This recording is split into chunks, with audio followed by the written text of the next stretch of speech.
Magandang umaga! Kumusta po?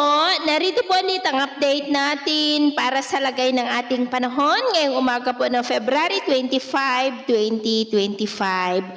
Sa ngayon po ay patuloy pa rin na malakas ang bugso ng hanging amihan at ito po ngayon ay umihib sa Luzon at Visayas habang ang shear line ay nakakaapekto po ngayon sa Mindanao lalo na sa silangang bahagi at sa ating long range forecast nananatili pa rin na walang bagyo na namamataan na tatawid sa ating kalupaan for the next 2 weeks. Pero may banta pa rin ng isang sama ng panahon na maaaring mabuo sa silangan ng ating bansa sa unang mga araw ng susunod na buwan.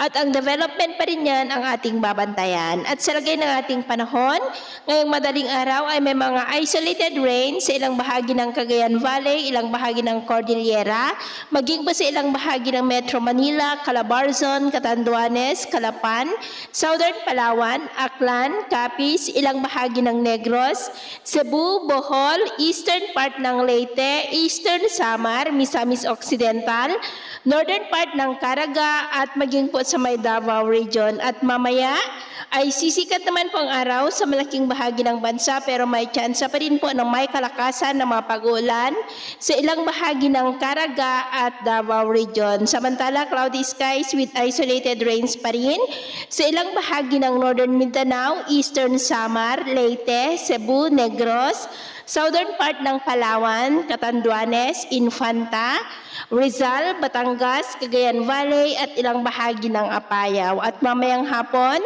mas maraming lugar po ulit ang makakaranas ng cloudy skies with isolated rain sa may Mindanao, ilang bahagi po ng Aklan, maging po sa may Negros, Cebu, Leyte, Legazpi, Palawan, Quezon, Cagayan Valley at Cordillera. Kaya mag-ingat pa rin po tayo. At sa atin naman pong mga baybayin, maalon po ngayon sa buong baybayin ng kanluran ng Luzon, maging sa buong baybayin ng silangan ng Luzon, Northern Seaboard ng Cagayan, Extreme Northern Luzon Seaboard at maging po sa mga baybayin ng silangan ng Visayas at Mindanao.